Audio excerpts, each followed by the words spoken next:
Here's a quick podcast for all you true crime fans. The case of the missing Reeses. It was me at the store with my mouth. Motive? They're Reeses. What was I going to do? Stop myself? Tune in next time to see if I do it again. Spoiler, I will. Wow, that had everything. Reeses, suspense, Reeses.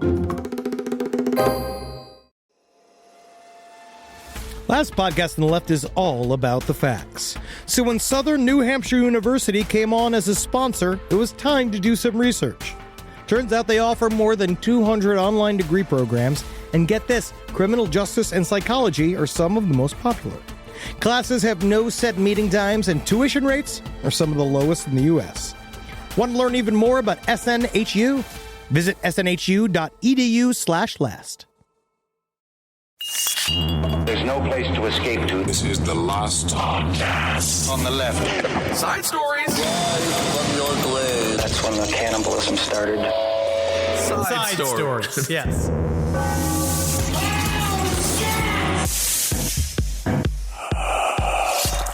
There it is. Clapped in, buddy. I'm like a big pink seal. Yeah, I think aren't seals? No, seals are gray. Okay, why are you so pink? That's my seals. Here we go. Huh. Look at that. And That's they my said seal. they must, sometimes you get the question like, hey, man, after 10 years of doing this show, guys, do you ever run out of content? And then Henry Zabrowski, just right off of that bald and dome of yours, says, you know what? No. Today, I'm a seal today. I'm a seal today. I was reading, again, I keep dropping this because it's fun to do, because I'm rereading Prometheus Rising by Robert Anton Wilson, and he said a really good way to sort of get back to analyzing the true animal nature of humankind. Sure. It's go to the zoo. Mm-hmm. He actually, the way he does recommend it, he says, smoke it up. Go to the zoo watch some... In the book Prometheus Rising, he says smoke a doobie and go to the zoo.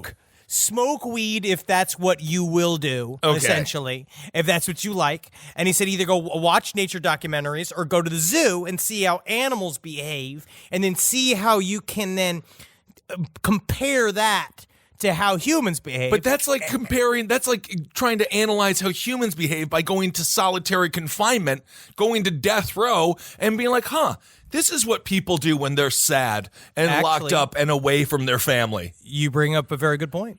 Because it's true. That is a good way to see unadulterated humankind. Because we have all these helpers. We have all these helpers. I got my Google Maps. Oh my goodness. I got my shoes with the air cushions in them. Because you're so athletic. Look at me. That helps me jump.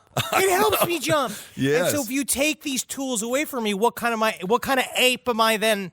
What kind of ape would I be able? What kind of apes could I fight and beat? And so I go and I watch the seals on the TV. Of course, I didn't go to the zoo. I hate the zoo. I find it to be very depressing. It is.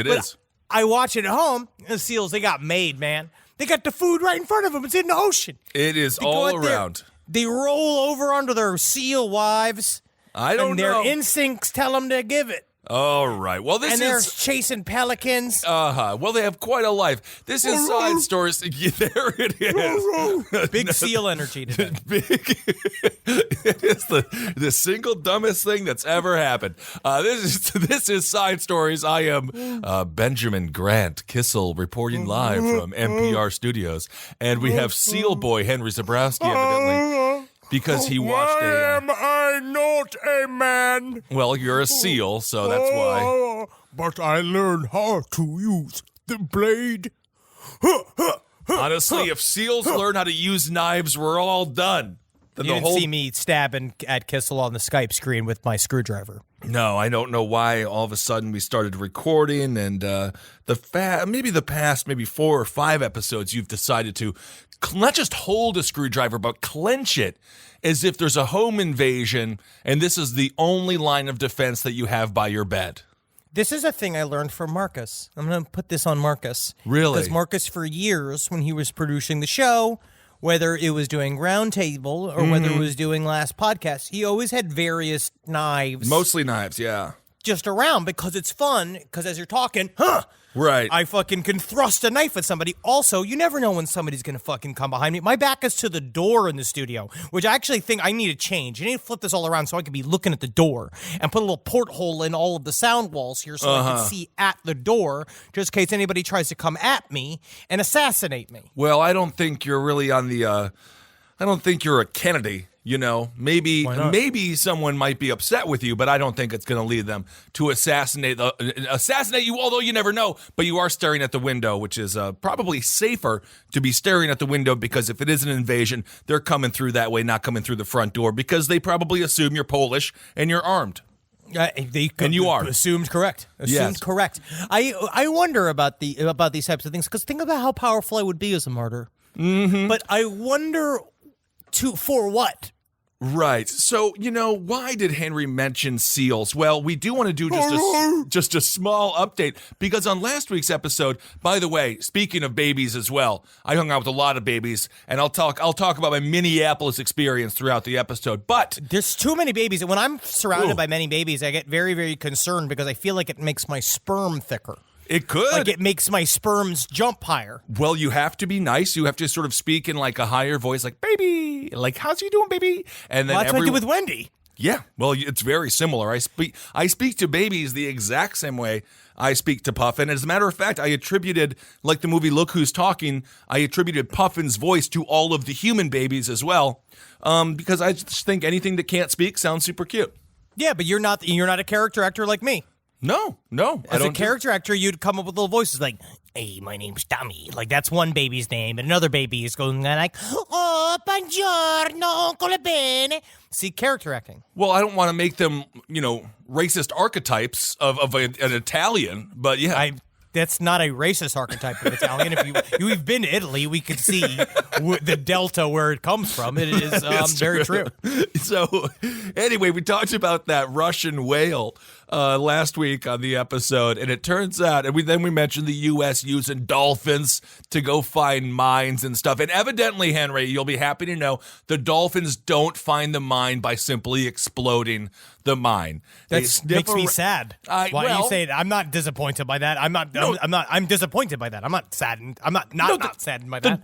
I'm saying that's the dolphins, most metal way to send the dolphins at the mines. No, the dolphins should live. They're doing America's work. They're soldiers. They all deserve little purple hearts, although I think soldiers are meant to die, aren't they? No, soldiers are meant to go kill and then come back alive and get hugs from people on a boardwalk. I don't know. Anyway, the U.S. Navy Marine Mammal Program, NMMP, is a program administered by the U.S. Navy which studies military use of marine animals, and they have used the bottlenose dolphin and a series of other kinds of dolphins, sea lions as well, Henry. You'll be happy to know the California sea lion. They're trained animals to perform tasks such as ship and harbor protection, mine detection and clearance, and equipment recovery. The program is based in San Diego, where the animals are housed and trained. And they were in combat zones like the Vietnam War and the Iraq War. So thank you for your service, dolphins and sea lions. Not an easy task. Not something easy to do. I see how you're willing to butter up the dolphins, but not robots, because but what happens if dolphins evolve to come at us anyway? The dolphins aren't going to evolve to come at us, and if that happens, it's going to be millions of years from now, and we're all going to be gone. And we're not going to have an offspring. So it's true. It's true. No, I mean, Wendy 4 will have to deal with the coming onslaught of these ones. I clone Wendy. But so the dolphins go down and they pick things up that soldiers drop, and then they protect these ships by essentially, I mean, it sounds like they're still just like they get exploded by torpedoes instead of the ship. They might. I think it is a thankless job. I don't think it's a safe job for these dolphins, but nonetheless, I think the dolphin versus dolphin war is really cool, and I'm happy that we have some dolphins on our side fighting the good fight. I feel like there should be more R-rated animal-only movies. And I'm not just talking about like having sex scenes in it. No sex scenes. But a movie that it's like dolphins versus chimps. Yeah. Right? The first dolphin with thumbs. Like, you send a movie after the nuclear apocalypse that destroys all, like, sentient humankind. Right. But then you have a race of, like, apes that are slowly gaining consciousness. Like they're coming online to reformate the new human race. All right. But you got dolphins that are also now, because of because of either like the raining down of some kind of like protein matters or something kind of into the ocean from the mass devastation, their world is allowed to grow exponentially underneath the water. So their brains, they get smarter and smarter. So eventually dolphins are actually sort of as smart as chimps in this movie, and they can communicate to each other. And then there's a fucking war between the two where the first dolphin figures out how they can create these sort of like water-filled scuba like things that they can wear on the land. Right, yeah. Well, absolutely. And of course, in about, maybe 50 years from now, New York City will be entirely underwater like the city of Atlantis. And the dolphins are going to say, hey, cool, wow, we gained a city. But what they don't realize is that means they got to ride the trains. They got to go to work. They got to carry the trains. It's not even just going to work. They got to be driving the trains. You got to be driving the trains. Fixing the rails. And then what's the L train shutdown going to be like then? Exactly. When it's dolphin on dolphin crime. Exactly. When they have to figure out, and all the dolphins are like, which translates to like, let the tunnels flood, we can swim. And then the problem is they're going to get a lot of pushback from a lot of dolphin social justice warriors that say dolphins walk now, so we're walking here. We're walking here. Absolutely. I do like that you attributed the Brooklyn accent to the dolphins that no doubt will be residing in the borough of Brooklyn. And I'm sure the dolphins who are in Queens will sound like the folks of Queens do as well. But Speaking of other movies, though, I have another idea of movies that I want to say on a podcast out loud because I know someone's going to do it. You don't think someone's going to steal this idea? Are you sure is this idea so primo that you don't want to share it? Is that possible? No, I want to put it out there that our fans, because look at how the fight, the response and the support I received over the tragedy of losing out the role of Dr. Robotnik to Jim Carrey. No one was sad for you. You didn't even audition for you. Okay, I didn't even get a chance to read. Yeah, that is the problem. I literally was just as close to getting the role as you did. You weren't, because you weren't born to do it. You weren't born to do it. You didn't audition for it. Because they wouldn't let me. They were afraid of opening those doors. No, it's because they got Jim Carrey to do it. Jim Carrey.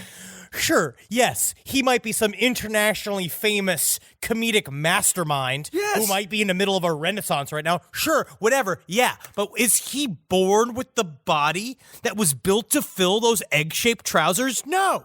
He is a skinny man. And they're trying to erase fat people. Which is sort of what I did to myself. They're not trying to erase fat people. Mike and Molly is a very successful show. It's been off the air for 10 years. I don't know. I don't actually know. But I saw Mike in an audition recently. The guy played Mike in an audition, and he looked pretty grumpy. Oh. He's feeling grumpy. All right, so here's my movie. I'm going to put this out here before it starts, and I want to see people do this, okay? Listen. The Story of Chewbacca. Okay. Rest in peace, by the way. We have to R.I.P. Peter Mayhew. Yes. Rest in peace. Yes. Peter Mayhew, see you on the other side. Tall man. Could have been you, Kissel. No, he's 7'3". Ooh, you're not even That's good why enough. I didn't get Chewbacca. I haven't gotten Sasquatch. The only roles that Hollywood would theoretically let a man of my girth and size play are still taken by normal-sized people, other than Chewbacca. Kissel, you've never read the Dune books, but I would definitely put you in a big worm costume with just your head sticking out to play God Emperor of Dune. Well, I do like that I'm a God Emperor. That is cool. Other than that, it sounds like the treatment you're going to give to Holden McNeely from Wizard and the Bruiser because you don't like him. So every time you've ever cast him, you make him wear a lot of prosthetics. Something bad. And the role is always like, you're the toilet paper boy. And then he has to be covered in true human dookie to keep it authentic. And then he says thank you. And then he thanks you for that. This is why I was born to be an executive producer. Mm-hmm. Very little responsibility. But you can pull fun triggers. I thought you were going to say respect for your actors, but okay. No, actors, I respect all actors. Look how much I respect myself. Uh-huh. Oh, God. Okay, but listen. Chewbacca, storyline. Okay. Right? It's his whole story. You could see his origin story. No English. Until he meets Han Solo. So it's all done in Chewie talk. But are there subtitles? No. So then how are we supposed to understand what the hell is going on? Through the power of storytelling.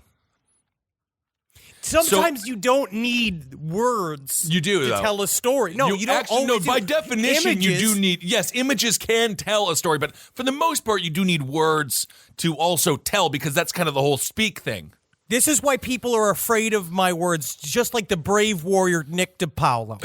People are so afraid of my truths, where it's just like, because the idea is that you could have Chewbacca and his mom, right? It starts with going, and them together, like as kids, training a warrior. Maybe he loses his dad. I'm sure he does. And like his dad like falls off a thing, or it's like they have I think Wookiees work in a tribe. I'm not really certain, but it's like it takes place on that planet, and he loses his dad, and then Chewbacca has to come forward and be the new warrior of his town. Maybe they all come and get like raped by a bunch of Ewoks, and then that's where it starts. I don't know if that's I don't know. I mean, that might be a deleted scene there. I wouldn't be surprised. I mean, I would kind of like a story arc where Chewbacca fully shaves his body. He's off in mainstream America. He's just trying to live a good corporate life. And he's like, and they're like, "Aren't you a Wookiee?" He's like, I don't know what they sound like. And then they'd be like, and he's like, I guess not. He kind of looks like a Wookiee, talks like a Wookiee, but he's fully hairless. And then he gets a phone call back from the family saying that they are under attack by the Ewoks. He regrows his hair and reclaims his heritage as head of the Wookiee people, or I think it's animals. I think it's a great like third movie. Yeah, because then you could do sort of like the Star Trek not Undiscovered Country, but I forget what it was, The Search for Spock. We kind of have like a time machine thing going on where he deals with like you have an alternative timeline where he ends up in modern America. You know who that also could obviously this sounds like a Benedict Cumberbatch role. It could you don't because he's got that horrible British Adam's apple and hello, his weak chin, his fucking tiny weird little eyeballs. Well, he's very talented, Benedict Cumberbatch. But that's how talented you have to be. You have to be so talented to get over your weasel eyes and the fact that you have come in your name. Yeah, that's how talented he is. Yeah, Benedict Cumberbatch. It does sound like Benedict Cumberbatch. It does sound like a brunch.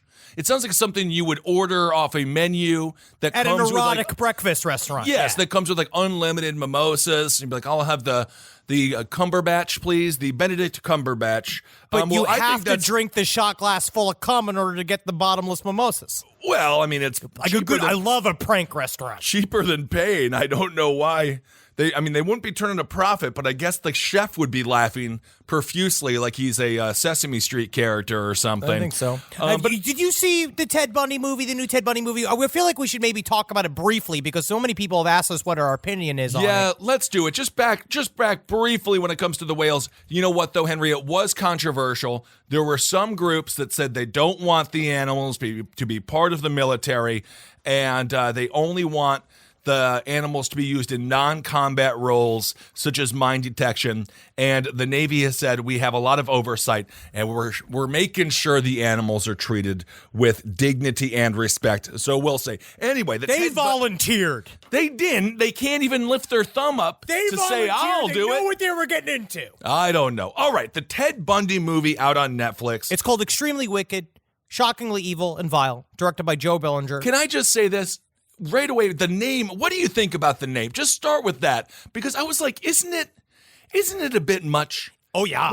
Why not just like the Bundy movie or like Ted? Because it could have just been Ted. From the content of the movie, it definitely could have just been Ted. Now it's because it's Ted Bundy, played by Zac Efron, and I want to say one of the best roles of his career. He is fantastic. He does do a really good job. He does a really good job. He transforms himself really well. He does have some opportunities to show ranges of the emotions of Ted Bundy. I think that the one thing that Zac Efron did, the one new thing this movie brought to the conversation about Ted Bundy is I think it truly showcased what the word glib means when it comes to psychopaths and people like Ted Bundy, where Zac Efron does that thing where he is everybody's favorite guy, and he automatically, and the thing that obnoxious fuckboys do, which is he assumes as well that he is everybody's favorite guy. Right. And so he does a really good job of showcasing those emotions. What do I think about the title of the movie? For a movie called Extremely Wicked, Shockingly Evil, and Vile, it is heavily missing wicked, evil, or vile things in the movie. Well, that was my only issue with it, and we would love to speak with the director or anyone involved. Absolutely. So this is not to diss on it whatsoever. Obviously, they kind of went with a different sort of track here. But the interesting thing is, it was more of a romance. So the woman that played his lover there, first of all, she looks very like. She's beautiful. She looks a little bit like a Joni Mitchell. Remember Joni Mitchell, Coyote? Very famous. So she was just gorgeous. But the weird thing was, half of the movie is this woman pining over Bundy, and at no point did they mention that Ted Bundy has had sex with severed heads of women. Like, why not? That was my only issue. I was like, just don't make him so cute, because if you are ignorant to the story, you really would come away with being like, maybe he was innocent. And he was not. I promise you that. Innocent.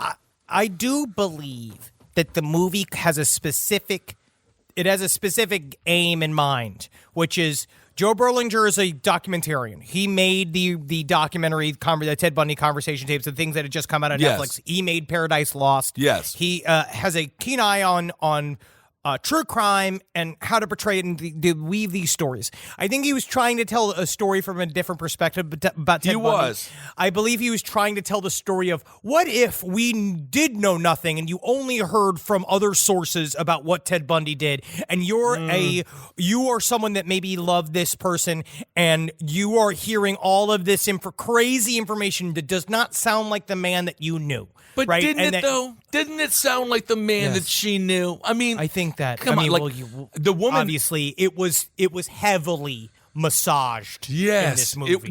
This was sort of a Kobe beef of Ted Bundy, like lore in the Ted Bundy lore. I loved the best friend who was also from that great show, at least season 1 of Westworld. The best friend of Ted Bundy's love interest. She was great. Yes. She was wonderful. Yes. The acting really was good. But yeah, you're right. The performances are great. And then poor Haley Joel Osment is just put into the chubby bearded man's worst position in the world of just being the man who massages the woman whose ex-boyfriend is Ted Bundy. Yes. It's the saddest friend zoning ever captured on screen. I know that the word, that term is now like obviously problematic. People enjoy that term anymore, but it's just true. It's just like the dude that just shows up to rub the foot of the woman who is pining over Ted Bundy. Yes, the term that Henry was floating around there, or sort of skirting around, I think, is cuck, because that seems kind of like it was in the character description for poor Haley Joel Osment. I'm not going to malign anybody. I would love to speak with him as well. And technically, he did do a great job. But the entire time I'm watching it, I'm like, man, I would rather just have really bizarre. It's not embarrassing, but it is like. It's just hard as a man to just you have to watch yourself on screen as you're be like, you poor fucking bastard, stop doing this. Stop. Haley Joel Osment, stop doing this. Stop playing this part. You don't need to play this part, man. No, and so that did bring me out of the movie a little bit, but I am happy he's still working. But what about the great cameo by James Hetfield? James Hetfield also playing a cop once again. Once again, played a police officer. And then, of course, there was another performance by Sheldon. And I know this man. I don't know the man. I know that's an actor. I'm sure he's a nice guy. But anytime I see him, I just scream Sheldon, and it takes me out of the movie. Sheldon! Yeah, no, that's my mom. Because my mom calls him Sheldon. She likes it. And she was just like, oh, Henry Thomas, have you seen the new Ted Bundy movie? Sheldon's in it. That was a big, draw for her. She was very excited. But for me, I'm like, why? What is Sheldon doing here? I can't break my brain out from, I mean, really, it's just more of a, it really just shows you the power of the Big Bang Theory is all it is. Technically, he just did too well in one role. But it's a curse and a blessing. It's hard because you get the what every actor dreams for. It's the never-ending job. Like, I think that is actually like it's a beautiful thing for an actor to get, and a part that resonates with humankind. But for half of humankind, it makes them want to take a fucking screwdriver and start attacking Uber drivers. Yeah. That's not your fault. You're just doing the part correctly. Look at me. How many people hate me? Many I don't people know. hate my performance. They do. And then you get into I it. have no idea. That's a part of it. I'm glad you're saying that, Kissel. Yeah. Thank you. But the thing about this movie, too, is that, again, it was made by a documentarian. I think quite a bit of it was him reshooting things that he had footage of to work on as well. Yeah. So it felt a little bit kind of like The Man on the Moon. But, people that are going to consume any and all serial killer content, you might as well watch it. It's better than the Carl Panzeram movie starring James Woods. Yes, and well, James Woods. It's better than that movie. It's James a TV Woods, movie. honestly, now you mentioned Nick DiPaolo, who is evidently, you know what he's doing, Henry? He's going there. What? Yeah, he said it. He's saying stuff. What? James Woods and Nick DiPaolo have to get together for the worst buddy comedy movie of all time. It won't be airing anywhere except for maybe like conservative TV or whatever. But they'll just blame, political correctness for that. But it could be the next Ford Fairlane of our time. The Andrew Dice Clay movie. Technically, that is the movie Dragged Across Concrete. What that is. But it's interesting though with the director being the director of Paradise Lost. Paradise Lost, they show some pretty sick images of the children, obviously, the murder scene. So I was expecting, when I heard that he was doing it, I was expecting a little bit more blood and guts, and really just not because I'm like, oh yeah, let me see it, because that's the story. That's like the true story. This is my problem, right? This is the thing with you fictionalize any of these stories, right? Where in my brain, because my horror boy inside of me is like, fucking kill. Give me the kills. Like the guys that like my horror movie side, but then my rational brain comes in and says, being like, these are real victims. Well, I don't want to see the massacre of these real victims. I don't need to see this. And then that's the problem when you're making a movie about it, where on some level, if it was just about a fictional serial killer, the first thing I would be screaming is no kills. But the thing is, Henry, this is what we talk about, and this is why on Last Podcast on the Left, we go there in the gory details, because then that doesn't make Ted Bundy so cute. The only thing that was scary about the movie is the fact that we have such a cornucopia of knowledge of this man's crimes, so you can watch it and be like, man, it's spooky in my own brain because I know what he's done. But I think they made him look, if you are just a novice in true crime, they made Ted Bundy look a little bit too cutesy, wootsy. And I forget the guy who played the judge, John Malkovich. He did a great job as well. It's just the whole thing was just... But, that was at least true, as you recall from the Ted Bundy tapes, where the judge literally was like, it would have been an honor to work with you if you were a lawyer. What a waste, all your talent. So the judge was kind of sucking Ted's D a little bit. So that wasn't totally inaccurate, but anyway. I will say, at least this movie posits him as the villain. My Natalie and I, we like watching the beginning of different movie cycles. We love to watch franchises from the top to bottom. So we ended up watching Psycho 2 and Psycho 3. Oh. And if you watch Psycho 2 makes Norman Bates the hero of the story. They basically say, feel bad. They posit, feel bad for Norman Bates. He could never control his inner impulses, and then blames the head of the victims. It's basically the mother of one of the sister of his first victim in Psycho, who's in the original Psycho. She plays this woman who's gone mad trying to get Norman Bates to go back into jail, because the whole thing is that he's been released from a mental institution, and he gets to go right back to the motel. He doesn't have to go to a halfway house. He doesn't have to do a work release program. He's literally just here you go, right back to the scene of your crimes. And he's just I sure hope I don't do any more crimes. And the cops are like, us too, Mr. Bates. All right, see you soon. Just get in their car and drive off. I mean, to be fair, if you do live in a hotel, it is kind of like living in a halfway house. And it also is kind of like work release, all wrapped up into one. So maybe the hotel is the only place that he could have gone. He's got to clean the rooms. He's got to change the soap. He's got to make sure there's hand lotion and body lotion in every room, because people go in there and immediately start doing horrible things to their own body using said lotion. So, maybe that was it. They kind of jigsawed it a little bit. They made him a hero. which is kind of strange. If I'm not supposed to be using this lotion to jerk off, what am I supposed to be using it for? I think you're supposed. I don't know. I think you're supposed to. I don't so know. Rub heavily it on your feet. perfumed. Do people just cover the whole bodies with the actual body lotion? I think you would break out in hives, but you could, I suppose, theoretically. Yeah, why not? I guess. It's so thick. Well, it is a little bit. So that's just a little bit. Ted, check out the Ted Bundy movie on Netflix. Why not? If you know anyone, if you know the director or anything, have him get a hold of us, and we would love to speak with him. All right. Well, let's go into a news story here. I know Henry's got a couple of tales he wants to tell, but I'm going to start with this one, because you know what I did this weekend, Henry? What? I hung out with children. And children are fun. I watched all of my friends from college have kids. I was around 5 kids all day. Well, there was a bunch of adults there, right? Yeah. Oh, yeah, buddy. It was all adults. Yes. They didn't just give you kids to go just like hang out with for the day while you just sat and you're like, we're going to play a fun game, kids. It's called Bring Uncle Ben a Bud Light.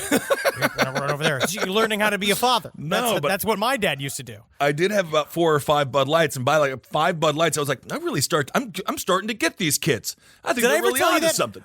There was a time when my dad used to have poker games at the house, and then he would have me go before my dad quit drinking, and the very few times he ever hung out in my own home when he wasn't at the bar, I would go and I would get Bud Lights for all his friends, and I'd go and I'd get all the Buds out, and I'd give everybody one like as a little waiter, and then one time I came out with it on my head, and I did a little dance on the screw, and they're all laughing and shit, and I remember my dad being like, "You're just like your old man." That was the only time I ever felt this pride until now that I'm putting in a pool in the house. Yeah, well, honestly, if you do want your kid to grow up to be an actor, train him how to be a waiter. That's what I say, because believe it or not, 90% of being an actor is waiting tables. Rise from your grave. Rise from your grave. All right, so this is just a little tale here out of Canada. And by the way, we're going to you, Vancouver. Our boys up north, please. We're coming to you, Vancouver. We're coming, our guys and gals up there. So get those tickets. We can't wait to see all you. So let's go. This is from the Toronto Sun. Crazy, crazy story. Alleged cannibal girl. She's only 12 years old.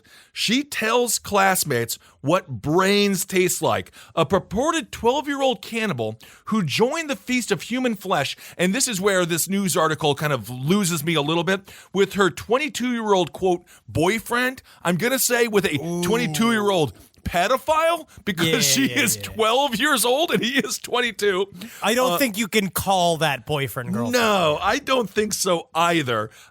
She shocked fellow students by talking about what brains taste like. Her name is Valeria.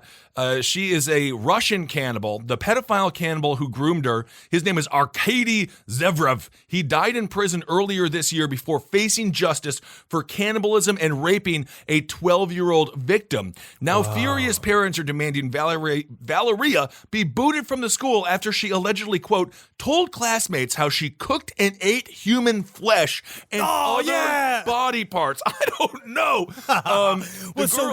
So let me get this straight. So she participated in an event with her captor. Captor, not boyfriend. Sure. And so he murdered and cannibalized a woman. And then she sat and then she joined in on the family style dinner of the body? It seems that way. So the girl, according to cops, she was an active participant in the murders and cannibalism. She even confessed to cops that she, quote, cooked the heart of one of their victims. She allegedly told them the taste was, quote, too sweet, but the brains turned out to be much more tasty. Whoa. Instead of a trial in prison, she was sent to an orphanage. This is one parent that that'll fix her. Yeah, I don't what's a place where someone who's been abused and who's eaten brain should go? What about that abuse factory down the street we call an orphanage here in Mother Russia? So this is according to one of the parents of another child. She says, no one would have known her identity, but for the fact that after a month at this school with our children, she started telling them details of what happened. She told them about the taste of human brains, which also makes me wonder, you got a 12-year-old, and I understand she's innocent in many ways and all this. She's still just a baby. But if you are sending a 12-year-old who has a taste for human flesh into another elementary school, don't you think you might just shoot an email out to the parents, just being like, yo, if your friend, if your kid starts hanging out with Valeria, she could be very nice, we don't know, but she does have a small history of eating human brains. Like, don't you think a parent would want to know that before the next big sleepover? I never want to dampen the imagination of a child. So on some level, if it were not to be true, she could be the next Anne Rice. She can be whatever she wants. If she didn't actually participate in a murder and cannibalism act, then technically that's just short fiction. And she should be lauded for it. Yes, it might be a bit rude. It might be a bit inappropriate for class, which is how I was always treated. When I would say something inappropriate for class or write something that was a little too disgusting for class, I remember I had to show... I had to show my work. We used to do these big writing prompts as a little kid. And a part of it, you'd be graded upon about how descriptive you could be. Right. I told the class that this story was true, and it was a story where I rubbed lotion all over my grandmother's back and feet. And so I wrote this long story about Hold on how a second. slippery the lotion was. You could talk about anything. Yeah. You could have written about anything. Like, man, this is a story about how in 5th grade I made a basketball shot that sent us into the playoffs. Yeah, if I was some kind of loser. Okay. Sure. Uh-huh. But I was much more, again, wild imagination, filled with inspiration.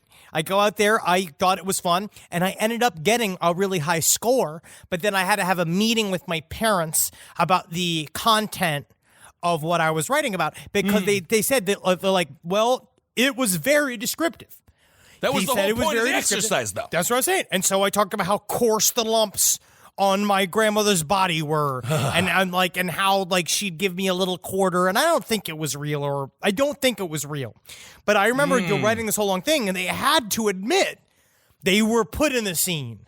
They were there, they saw me squish the ointment over my hands, and they felt me turn her sandpapery skin into the slick back of a whale. Yes. They felt that. They saw that, which for me is about transporting you. So if a child can somehow weave this tale about the idea of eating human brain meat, and she can actually capture the fact that it tastes like bone marrow, which is what I imagine it tastes like, or some kind of fat, rich fat taste. Congealed fat, yeah. Good for her. Or she's just the daughter of fucking Anthony Bourdain. Well, I don't think that she is the daughter of Anthony Bourdain. R.I.P. Always love Anthony Bourdain. She does seem like someone who helped murder multiple people and then eat them. Granted, again, she is 12 years old. Is this true, though? Do we know if she actually did help murder? It seems like it's true. Another mother at the school said, now my child is afraid of talking to this girl at school. And I understand why that would be the case. She sounds like she may have the same personality as the young girl from the film Hereditary. Quite creepy, sort of ominous. And that's the thing when you hang out with kids. You look into the eyes of a child and you can tell, there is an evil component. I know it's wow, the future is wide open. Look at this. But there's also a component where it's they don't know if they don't even care if you're alive or dead. They don't even know what either of those concepts are. So children also look like they could stab you at any time if they don't get exactly what they want, exactly when they need it. Because they're learning. And that's a part of all of a sudden, on some level, right? They are very moldable, and you could teach a child to be a professional killer, like in Leon, the Professional.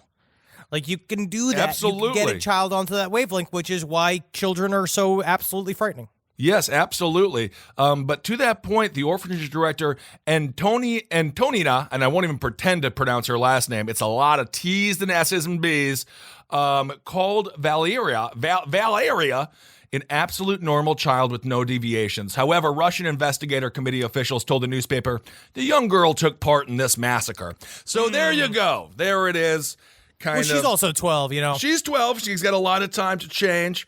And maybe at some point, this will just make her like goth princess of Russia. It and really she'll will. be like the next Pussy Riot, and everyone will be like, this chick is super dope.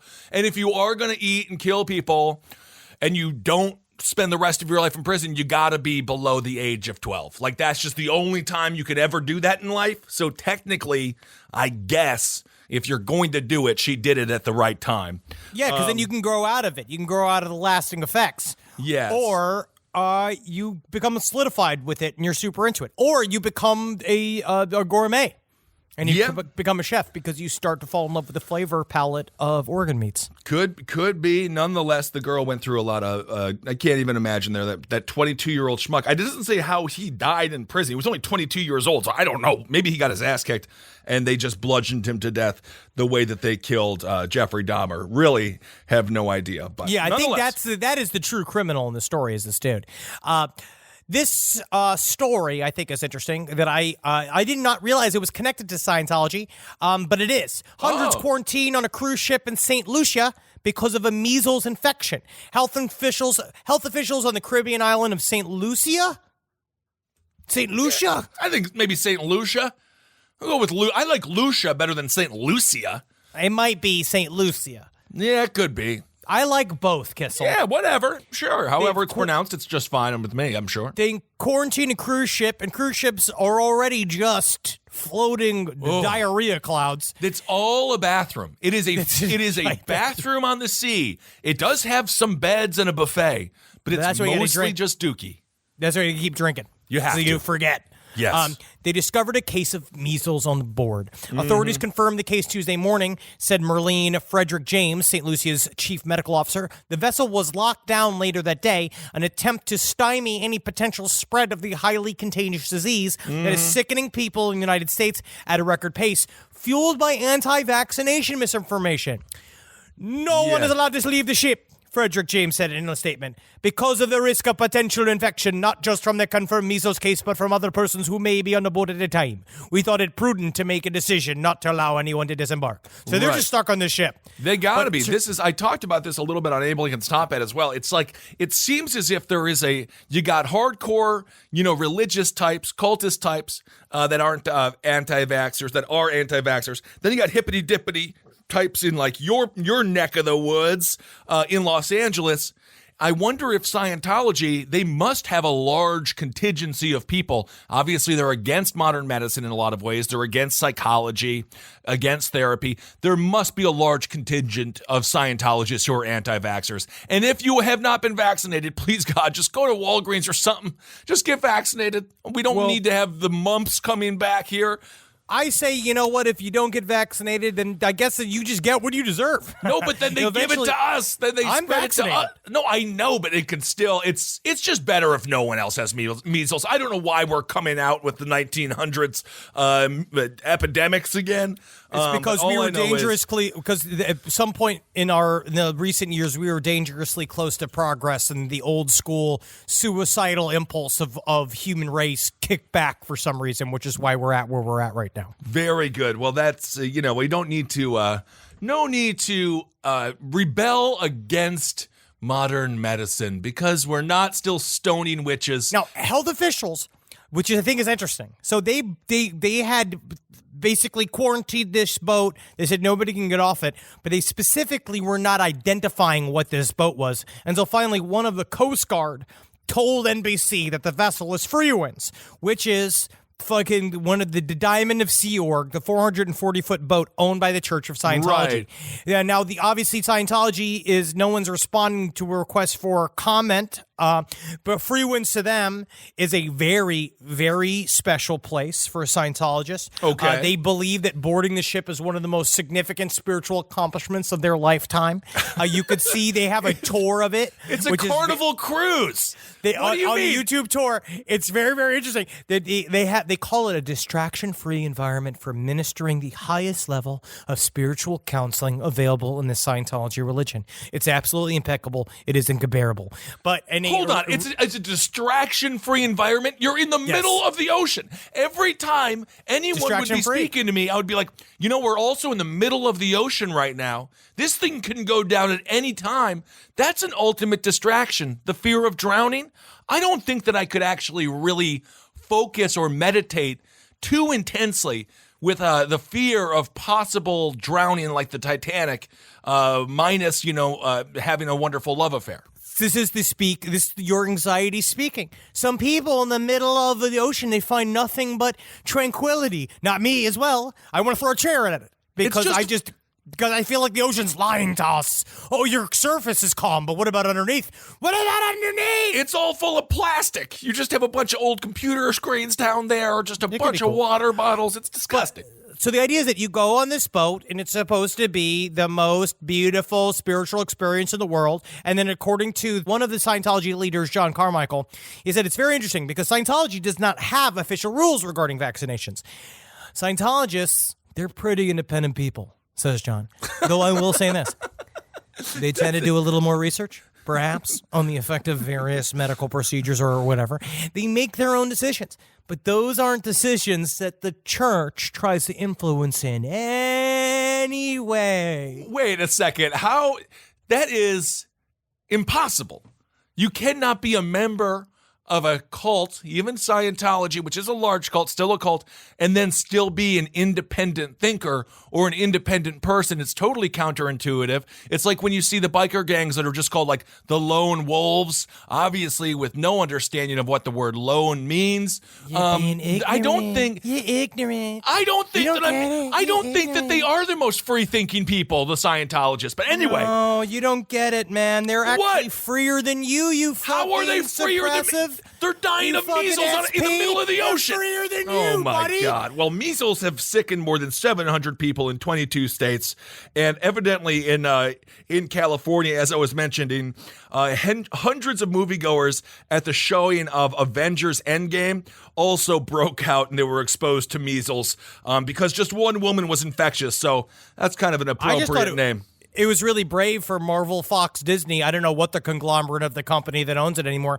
They then also gave out vaccinations for the cure. They first gave everybody measles, and then they cured them of the measles. Wow. Just keep them hooked into the brands. Got to see the next movie. Oh, you came to see Avengers Endgame? You got measles? Funny. Right. Now you got to come see Thor 4 because we got the cure for measles. Yeah, absolutely. And we'll also introduce you to our friend polio, which will be really great. Keep them coming back. Get them sick some kind of and cure 'em. polio. What is that? Some kind of fat Italian guy? Hello. Man, they said we lost it, but then there you go. You found it once again. I'll never lose it because I'll never fucking give it up. There it is. Like the Infinity Stone. Very good. Thank you. Wow. Have you seen the Avengers? I am up to we've talked about date. this last I have week. not watched Endgame yet. I like the Marvel films. I like the Marvel ones. I think they're fun. Speaking of heroes, let's hit the hero of the week. Music. Recordings of number stations. I love listening to them. It can be a little maddening sometimes.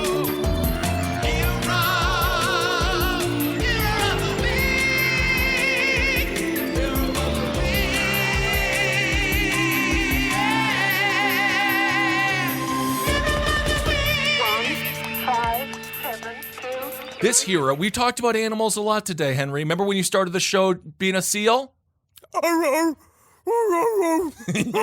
that was it. Give me that fish. Give me that fish. Okay, you also kind of sound like a dog, and that brings us to our hero of the week. A hero rescue pup credited with saving 3 children from being abducted in the middle of the night. A Pennsylvania family is crediting their recently adopted 4-year-old rescue dog, his name is Edgar, with helping thwart an alleged child abduction attempt at their home. Tom Lambert, dude's about 40 years old, said that Edgar, he is a Treen Walker Coonhound, recently frightened a man police believe to be in his 20s, a dude named Thomas DeWald, away from their home in the middle of the night. DeWald was accused of abducting another child 3 days earlier before allegedly stuffing her in a wooden trunk at his grandmother's house before the girl escaped. this guy wanted to kidnap 3 children. As someone, again, who just hung out with 5 children, if you're a kidnapper, you are way, way over your head with 3 children. I mean, don't you think? Are you saying that it's the worst form of the movie Adventures in Babysitting? Kind is of. Kidnapping a bunch of children and selling them to the CIA pedophile pornography rings? Maybe. I mean, but what if, like, this guy he's 20 years old. He obviously doesn't have parental instincts. And I know he just wants to probably hurt these children and kill them.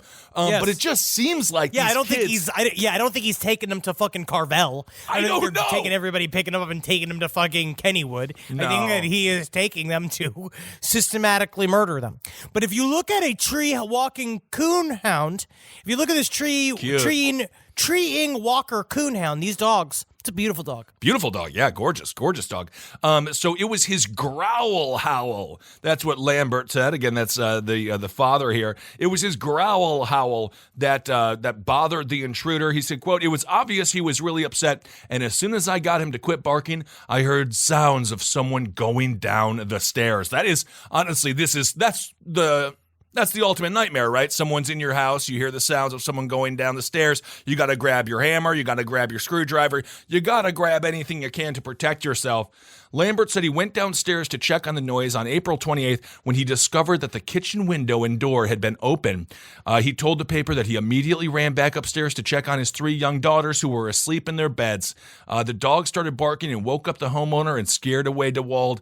That dog potentially saved the little girl's life. So, Edgar, you are this week's hero of the week. I love dog heroes. I love animal heroes, man. But I feel like this is why that's why I keep my whip in the room now. Yeah, I have my that's whip, good. and I'm not even talking because we don't like pain in our bedroom. But I like having the whip just in case somebody comes in there and it's like, whoosh, whoosh, whoosh, whoosh, whoosh, and I swing it all around. And I'm not the most precise whipper, but if you're within 10 feet of me, I can hurt you with it. Yeah, absolutely. I mean, a whip is a great weapon to have by the bed.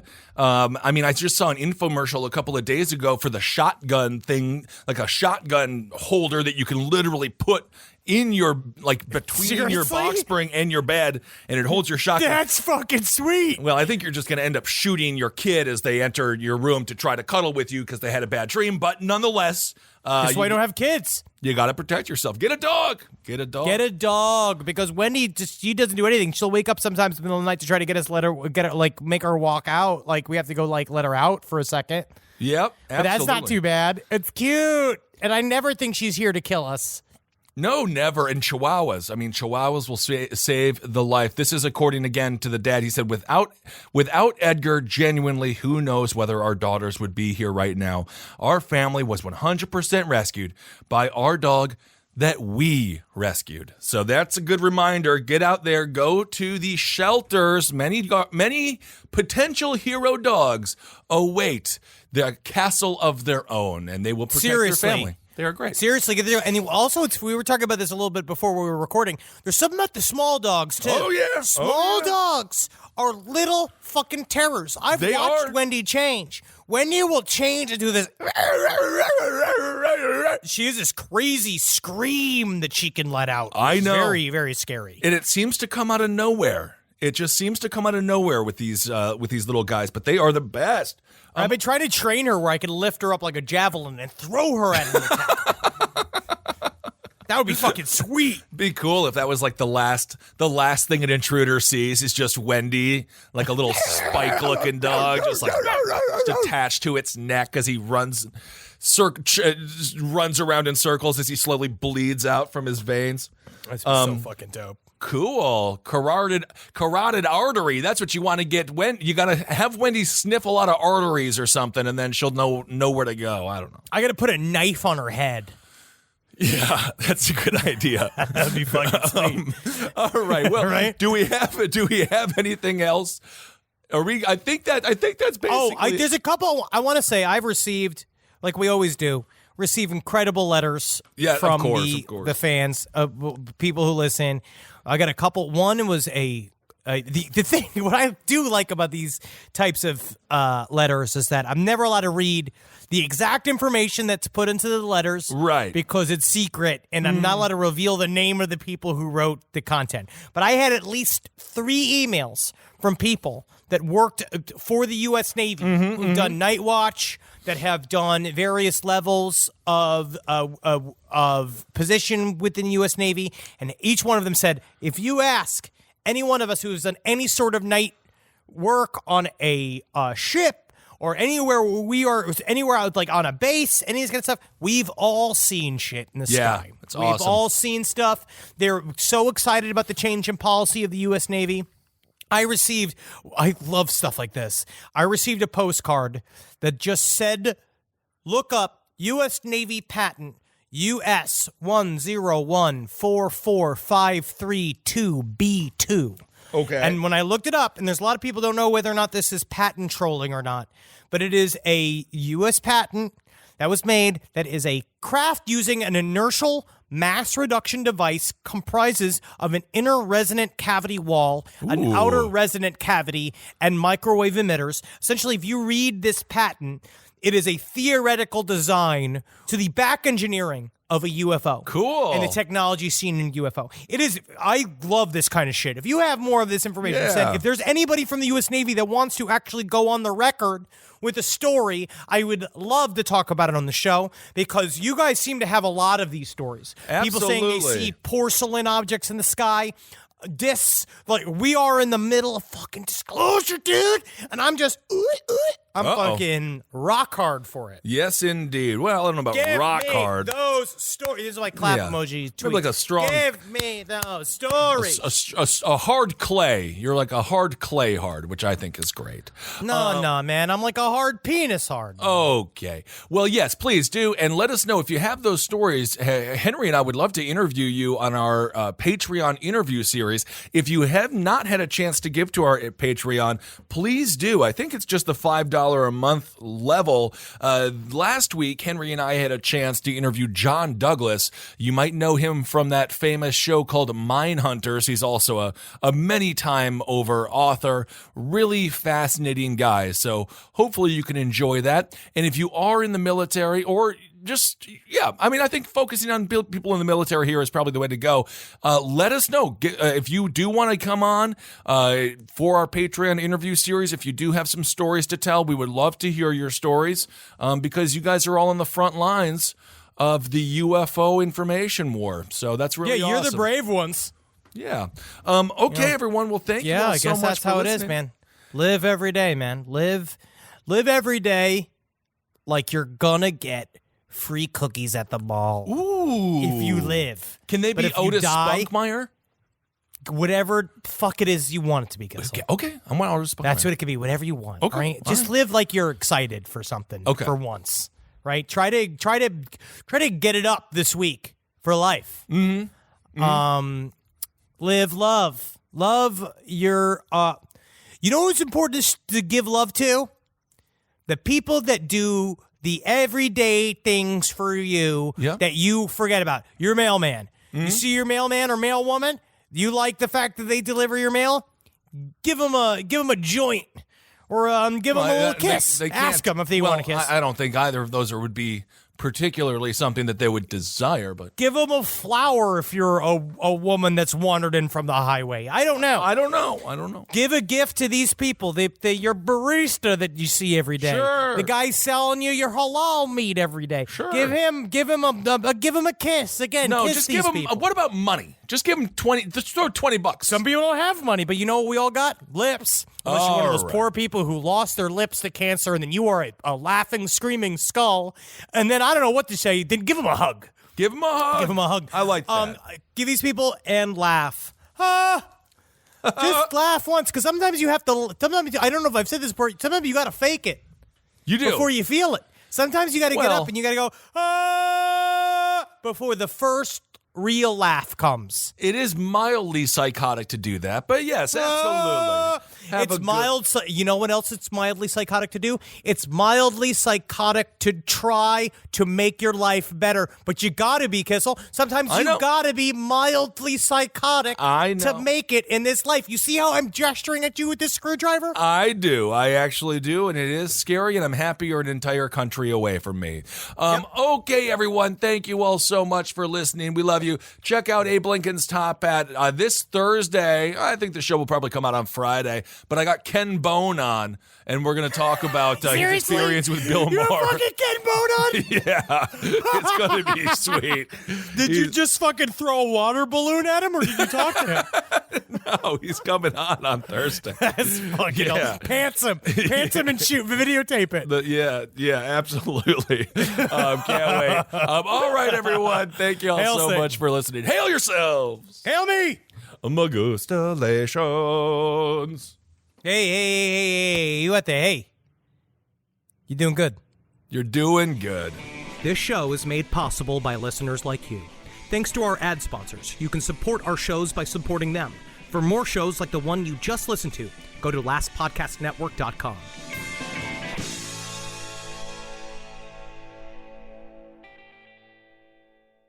This podcast is brought to you by Squarespace. Whether you're just starting out or scaling your business, Squarespace is the all-in-one website platform designed to help your business stand out and succeed online. Squarespace gives you everything you need to offer services and get paid, all in one place. From consultations to events and experiences, showcase your offerings with a customizable website designed to attract clients and grow your business. The best part about it is it can help you design a funnel in which you can very quickly record commercials so that you can get it done while you are desperately trying to get on break. That's the best part about Squarespace. It can really shorten up the time you spend doing things. You got to get in there. Use Squarespace. Man, is it fast. It is absolutely incredible. You're going to love your experience at Squarespace. Head to squarespace.com/left for a free trial. And when you're ready to launch, use offer code LEFT to save 10% off your first purchase of a website or domain. This episode is brought to you by Opill, the first over-the-counter daily birth control pill available in the U.S. Opill is FDA approved, full prescription strength, and estrogen-free. Plus, there's no prescription needed. Finally, the days of needing a prescription for birth control are over. Opill is available online and at most major retailers. Take control of your health and reproductive journey with Opill. Birth control in your control. Use code BIRTHCONTROL for 25% off your first month of Opill at Opill.com.